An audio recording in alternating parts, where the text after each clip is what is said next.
BJP यानी कि बहुत झूठी पार्टी। भिवानी में कांग्रेस सांसद दीपेंद्र हुड्डा ने बीजेपी को जमकर घेरा। उन्होंने कहा, हरियाणा में कानून नाम की कोई चीज नहीं है। एडीजीपी रैंक का अधिकारी सुसाइड कर लेता है और उसका परिवार अब तक न्याय मांग रहा है। वो भिवानी में शहरी जिलाध्यक्ष प्रदीप गुलिया के सम्मान समारोह में पहुंचे थे। इस दौरान मीडिया से रूबरू होते हुए उन्होंने कहा कि हरियाणा में कानून नाम की कोई चीज नहीं है और बीजेपी के शासन में लोग त्राहिमाम हैं।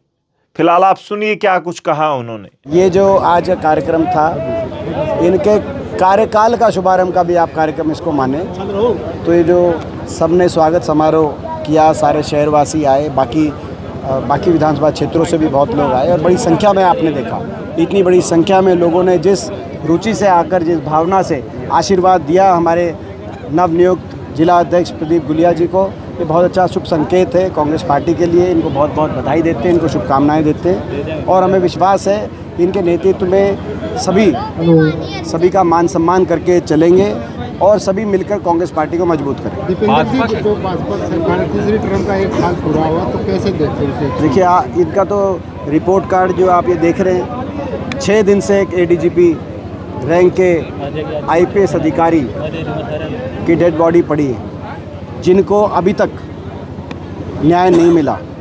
उनका परिवार आज तक न्याय की गुहार कर रहा है देश से और प्रदेश की सरकार से, लेकिन सरकार ने अभी तक जो न्याय दिलाना चाहिए था वो न्याय नहीं दिलाया है। तो ये इनका रिपोर्ट कार्ड है। भाजपा की नीतियों का क्या देश में माहौल बन रहा है वो आप देख सकते हैं। देश के अंदर किस तरह की स्थिति इनकी नीतियों के कारण बन रही है।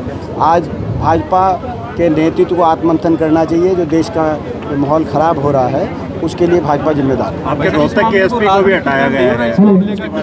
देखिए, कहीं कहा जा सकता था अधिकारियों का ये आपसी विवाद था, इसका राजनीतिकरण किया जा रहा है, कुछ ऐसी बातें। देखिए, आप जिम्मेदार पत्रकार बंधु हैं। जब भारत देश में कानून अगर आपने पढ़ा हो, आप क्योंकि जिम्मेदार पत्रकार बंधु, कानून के अंदर यदि सुसाइड का मामला हो, आत्महत्या का मामला हो, तो उस आत्महत्या के मामले में जो सुसाइड नोट है उसके आधार पर एक कार्रवाई होती है। जांच हो, जांच में दूध का दूध पानी का पानी हो। जो भी दोषी जांच में पाया जाए उसको कड़ी से कड़ी सज़ा मिलनी चाहिए।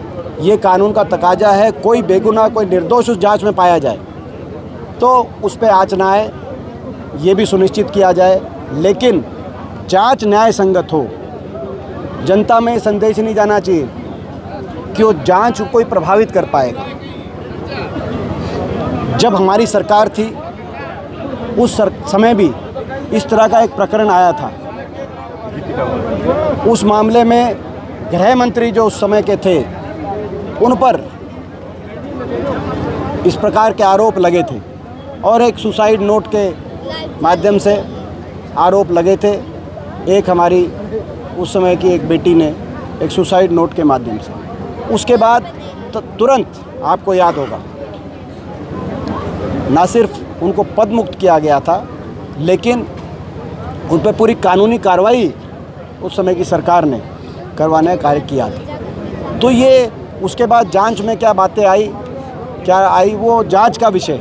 लेकिन 6 दिन से जिस तरह की न्याय की उम्मीद देशवासियों को, देश में कोई एक वर्ग ही नहीं सरकार की तरफ टकटकी लगा के देख रहा है। हर वो देशवासी जिसके दिल में इंसानियत की लौ है, जिसको संविधान में आस्था है, वो आज देश की सरकार की तरफ देख रहा है, क्योंकि पूरा सिस्टम संदेह के घेरे में आया। जब इस स्तर के उस मामले में, तो आप इस मामले में तो जिस स्तर के वो आईपीएस अधिकारी थे, जिनको कानून के एक बात का स्वयं आपसे हमसे ज़्यादा ज्ञान रहा होगा, जब ऐसे पीड़ित हों और ऐसे आरोप लगे, जातिगत उत्पीड़न के आरोप लगे, और आरोपी वो लोग हों जो कानून व्यवस्था के मुख्य संरक्षक हो प्रदेश के,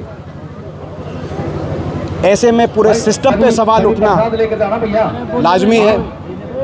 पूरे सिस्टम पे आज प्रश्न चिन्ह लग रहे हैं और इसीलिए हमारी मांग है सरकार से कि न्याय मिलना चाहिए, हर हालत में न्याय मिलना चाहिए। एक पक्ष ये भी कह रहा है कि रोहतक एसपी गिजरानिया को जो है बलि का बकरा बनाकर नाम काट के, लेकिन उसे पे कार्रवाई की। देखिए वो ये इसीलिए तो आज आप जो परिवार की संतुष्टि होनी चाहिए, जो कार्रवाई की गई है, अगर परिवार की संतुष्टि होती तो वो आपको भी पता चलता, पल जाता, पूरे देश को पता चलता, पूरे समाज को पता चलता कि परिवार संतुष्ट है कार्रवाई से।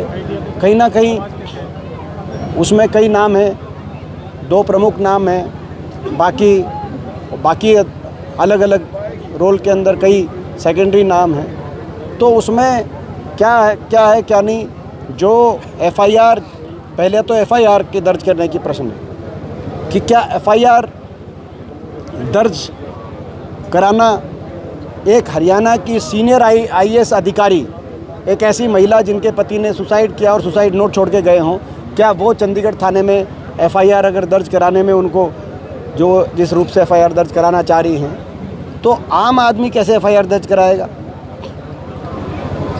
अगर यदि कोई बड़े पद पे बैठे किसी व्यक्ति से कोई आम आदमी पीड़ित हो, अगर वो एफआईआर कैसे दर्ज कराएगा? ये सिस्टम पे प्रश्न लग रहे हैं। और दूसरी बात है, जब एफआईआर पिछले 6 दिन में एफआईआर और क्या प्रक्रिया अपनाई, तो अभी संतुष्टिजनक नहीं है। मेरी मांग मैं बता देता हूँ आपको, जो हमारी पार्टी की मांग है, हमारी पार्टी न्याय के पक्षधर है और हमारी मांग है, ये जो एसआईटी का गठन किया गया 6 सदस्यीय एसआईटी का, इसमें बहुत से जो अधिकारी हैं, वो जो जिस रैंक के आईपीएस स्तर के आरोपी हैं, उनसे कहीं जूनियर अधिकारी हैं पुलिस के, इसमें हम उनके कोई बोनाफाइड पे क्वेश्चन नहीं कर रहे। लेकिन हमारी मांग ये है कि इस जांच को केवल चंडीगढ़ पुलिस पे नहीं छोड़ा जा सकता, जुडिशरी के सुपरविज़न में जांच और सुप्रीम कोर्ट ऑफ इंडिया की सुपरविज़न में जांच हो, ताकि कोई भी जांच को प्रभावित ना कर सके, ना इस ओर से ना उस ओर से।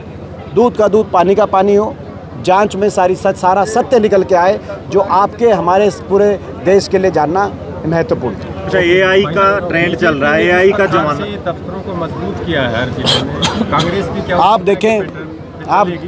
देखें जो हम कह रहे थे, बीजेपी की सरकार में ना तो कोई हरियाणा प्रदेश में 1 इंच रेल की लाइन आई, ना 1 इंच मेट्रो आई, ना कोई एक नया अस्पताल बना, ना कोई एक नया कोई यूनिवर्सिटी बनी। जो पुराने समय के जो हमारे प्रोजेक्ट चल रहे थे, उनके अलावा कुछ नया अगर कहीं बनाया इन्होंने, तो केवल अपने बिल्डिंग बनाई अपने और दफ्तरों की, आलीशान दफ्तर अपने हर ज़िले के अंदर बनाने का काम 11 साल में। तो मैं अपनी बात को वापस लेता हूं, जो स्टेज से कहा था कि बीजेपी ने कोई काम ही नहीं कराया। काम कराया इन्होंने, मगर इन्होंने अपने दफ्तर बनाए, 5 स्टार होटल टाइप में इनके दफ्तर दिखाई देते, आपने देखा होगा, कोई ऐसा शहर नहीं। तो और कांग्रेस पार्टी, हम अपने कार्यकर्ता मिलजुल कर किस तरीके से हम अपने दफ्तरों की बात कर रहे हैं, आप अंदाज़ा लगा सकते हैं कि देश को लूटने का किसने काम किया होगा। अच्छा, एआई की तरफ दुनिया जा रही है, लेकिन हिंदुस्तान इस तरह के कांड में जातियों की तरफ बढ़ रहा है, क्या लगता है आपको? क्या ये बड़े दुर्भाग्य की बात है। और ये सरकार, जो मैं कह रहा हूँ बार बार, कि न्याय की मूर्ति के आंखों पे पट्टी बंधी हुई है। ये संविधान, देश की जाति और धर्म सब बराबर हैं इस संविधान में। ये जो लोग हैं, ये संविधान की मूल भावना को मानने वाले लोग नहीं हैं जो आज सत्ता में हैं। और यही कारण है, हमने बार बार देखा है, ये अपनी राजनीतिक रोटी सेकने के लिए समाज को तोड़ने में पीछे नहीं हटते। हरियाणा के लोगों ने तो भुगता है कई बार। ये समाज को भाई से उलझाकर अपनी राजनीति करने वाले लोग हैं, और इसी फॉर्मूले से बनाई गई ये सरकारें हैं। इसीलिए आज देश के अंदर इस तरह की स्थिति बनती जा रही है। बिहार चुनाव में क्या लगता है, जो अगर वोट चोरी का जो आरोप लगाते हैं, वहाँ भी वोट चोरी है, तो लगता है कि कभी? देखिए, बिहार में भी बड़े पैमाने पे आपने देखा है, एसआईआर में 65 लाख वोट कटी और 25 लाख वोट बनी। अब वो अंधेरे में है कि भाई ये जो प्रक्रिया हुई 2 महीने में हो गई। कोर्ट भी पूछते रहे कि भाई क्या है क्या नहीं, लेकिन इन्होंने कर दी। 2 महीने के अंदर 65 लाख वोट कट गई है और 25 लाख वोट बन गई। तो इसमें मैं समझता हूँ कि जो है प्रश्न चिन्ह लगना स्वाभाविक है। वोटर अधिकार यात्रा राहुल गांधी जी ने और इंडिया गठबंधन के बाकी नेताओं ने, तेजस्वी जी ने, सबने मिलके राहुल जी के नेतृत्व में वहाँ यात्रा निकाली गई, तो वहाँ भाजपा ने उस चुनाव को प्रभावित करने के प्रयास तो किए हैं, देश के सामने किए हैं, मगर फिर भी हमें विश्वास है कि कांग्रेस पार्टी और इंडिया गठबंधन वहाँ बदलाव लाने का कार्य करेगी और हमारी सरकार। 17 तारीख को मोदी जी आते हैं, क्या कहेंगे? भाजपा बातें करती है अंत्योदय की, लेकिन आज वास्तव में कांग्रेस अंत्योदय की मुहिम दिख रही है शहर के अंत्योदय में। क्या कहेंगे जिस प्रकार से आज कांग्रेस शुरुआत की है यहाँ से? तो देखिए, आपने देखा है भाजपा ने तो हर तरह से चला। आपने जैसे कहा कि कांग्रेस भाजपा का जो पिछला वो देखे मैनिफेस्टो, मैं आखिरी बात कर लेता हूँ फिर, क्योंकि आगे भाजपा ने तो हर तरह से वोटर को चला है और गरीब आदमी को सबसे ज़्यादा चला है। पहले तो भाजपा ने 20 लाख BPL कार्ड बनवा दिए चुनाव से पहले, और पिछले 1 साल में 11 लाख BPL कार्ड काट दिए, 2 राशन दिए और 5 साल की वोट ले गए, उसके बाद राशन कार्ड कट गए। कितना बड़ा मजाक प्रदेश के लोगों के साथ। और उसके बाद आपने देखा 2100 इनका पहला वायदा था हर हरियाणा की महिला को, हर से शुरू हुआ था वायदा। हरियाणा का नाम भी हर से शुरू होता है, हर में हरि का वास है। इन्होंने कहा हर हरियाणा की महिला को 2100 रुपये दिए जाएंगे। आज इतनी महिलाएं बैठी हैं, आप पूछ के देखिए कितनी महिलाओं को 2100 रुपये। इतनी कंडीशन आ गई बाद में। तो भाजपा का तो दूसरा फुल फॉर्म ही BJP, यानी कि बहुत झूठी पार्टी। तो इन्होंने तो हर वर्ग को छलने का काम किया। अब देशवासियों को समझ में आ रहा है।